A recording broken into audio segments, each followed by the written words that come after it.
Have a look at this chart that is going to make sure that you make 15 to 20 lakh extra on your investments. Compares Nifty 200 momentum index and Nifty 200 index. जिन्हें नहीं पता, Nifty 200 index is list of top 200 companies within India and ये Nifty 50 को beat करता है on a longer duration. But अगर हम momentum index की बात करें, we can clearly see the blue line has outperformed the Nifty 200 index. And if we try to see by what measure, we'll realize in 15-year basis, Nifty momentum index has given 18% return when Nifty 200 gave only 12% return. ये जो 6% का additional return है, that combines to insane compounding. मतलब अगर आपका 15 साल या 20 साल का time horizon है, you can see 30-40 lakh difference in your portfolio just by being invested in a momentum index fund. And not just 15 years time frame. आप 10 साल, 7 साल, 5 साल, 3 साल किसी भी period में compare करोगे, you would realize momentum index has beaten the underlying Nifty 200 index. In fact, why would you want to even go in the past? अगर आप अभी recent का data analyze करोगे, since its inception, we are seeing कि Nifty represented by yellow line, Nifty 50 has given 101% return. जबकि the momentum index has given 150% return. अगर portfolio size is 30 lakh, then 50% का difference is about 15 lakhs. So by now you would have understood कि क्यों बहुत ज़्यादा important बन जाता है हमारे लिए Nifty के momentum index में invest करना. But in this video we'll talk about 3 or 4 such critical points that will make sure कि आपको इस index की understanding तो आ ही जाए, but you would also understand what is the right time to buy, and out of all the momentum index fund available out there, इन 5 index fund में से कौन सा इंडेक्स फंड बेस्ट है. And I know this video is going to be very important, इसलिए during the entire duration अगर आपको कहीं पे लगे कि इस वीडियो ने आपको कुछ वैल्यू ऐड करी है, तो make sure that you like and subscribe this video. Because my name is Divyansh, I have masters in economics and I have been in the markets for more than 8 years and I help you simplify your investment journey. So the question one is, what exactly are momentum funds, how do they operate, and they help us make sure that we make extra return than Nifty. देखो, the idea is very simple. For example, you have the chart of Nifty that goes something like this. Now within Nifty there would be some stocks जो Nifty को outperform कर रहे हैं. For example, Bharti Airtel has been performing much better for a very long time than Nifty 50. तो there would be some sectors, some stocks that are leading Nifty. So अगर Nifty ने let's say for example इस case में 10% returns दिए हैं, तो the leading sectors would have given 18% return. At the same time, there would be sectors that are not performing very well. For example, paint industry, or for example, FMCG, Hindustan Unilever, या Asian Paints, they have been underperforming Nifty. So they would have given 2 or 3% returns only for a long-term basis. In such scenario, any sector or any stock that is in a strong momentum, that is continuing to go up, may be due to market cycles, हो सकता है कुछ one of incident हो गया हो. अभी जैसे for example refining के मार्जिन इंप्रूव होने वाले थे, तो उस वजह से रिलायंस को थोड़ा बेनिफिट मिलता, तो that could have triggered a rally expansion in Reliance. तो any stock that is going under momentum, that is growing faster, comes under the momentum category. अब निफ्टी 200 में मतलब इंडिया के जो भी 200 स्टॉक्स हैं, उसमें से जो भी टॉप 30 मोमेंटम दिखा रहे हैं on the basis of dedicated parameters, वो स्टॉक इस इंडेक्स में आ जाते हैं. और इसका मेन बेनिफिट ये है कि we are not relying on any human intervention to determine कि मोमेंटम आया नहीं आया. We have fix set of rules that have been defined by National Stock Exchange, one of the 2 biggest exchange in India, and इसने एक index already बना रखा है, Nifty 200 momentum 30 index.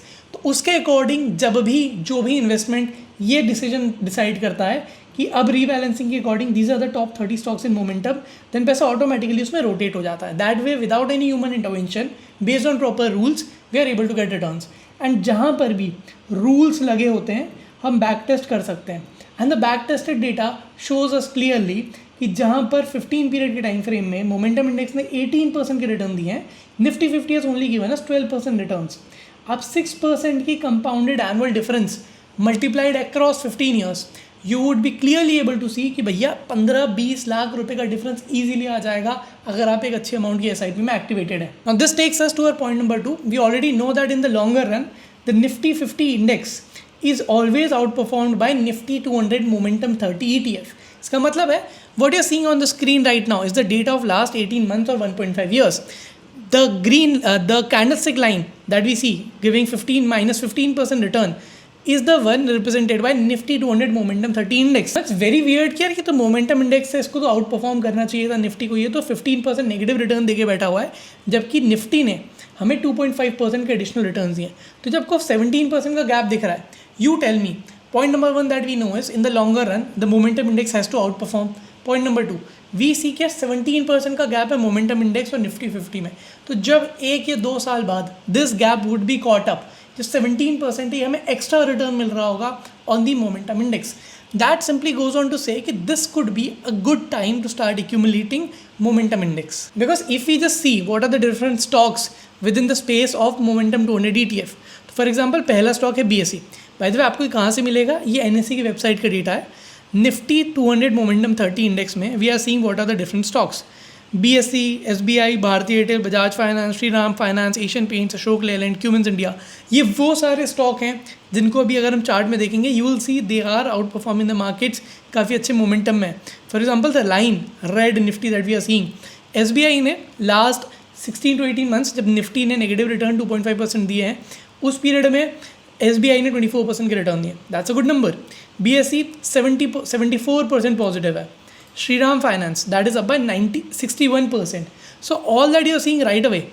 ये this goes on to say कि जो भी momentum वाले स्टॉक्स हैं अगर हमने उनको पिक कर लिया तो obviously we are going to beat Nifty. Now that brings us to point number 3. If we compare Nifty 200 momentum 30 index with Nifty 200 index, हमें रियलाइज होगा कि यार last 13 out of 16 calendar year Nifty momentum index ने beat किया है Nifty 200. That simply goes on to say कि अच्छा this is also consistent नहीं, ऐसा नहीं है कि वन ऑफ दिख रहा है. Point number 4 shows that Nifty 50 में जहाँ पे 1 या 2 सेक्टर्स या स्टॉक का वेटेज बहुत ज़्यादा होता है निफ्टी 50 में, मोमेंटम इंडेक्स में वो वेट बहुत रैपिडली स्विच होता रहता है.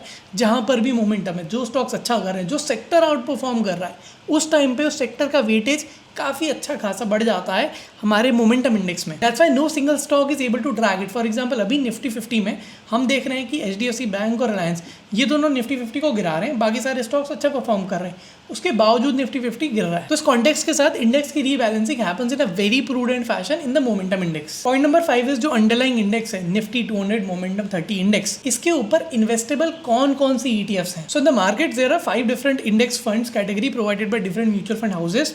उन सब में से मैं personally ICICI, again it is not a paid recommendation, I am not being paid to tell you this, but मैं मेरे पोर्टफोलियो के लिए ICICI प्रूडेंशियल वाला ही प्रेफर करता हूँ. 2 रीज़न है सिंपली.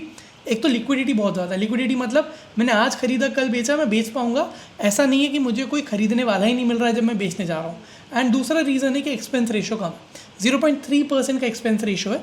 मतलब 1 लाख रुपए की इन्वेस्टमेंट पे मुझे सिर्फ 300 रुपये देने पड़ रहे हैं management fees, which is much cheaper when compared to other different options out there. But as promised, सबसे ज़्यादा important point number 6 is going to be about volatility. देखो obviously momentum index gives more return than Nifty, but उसके साथ risk भी ज़्यादा आती है.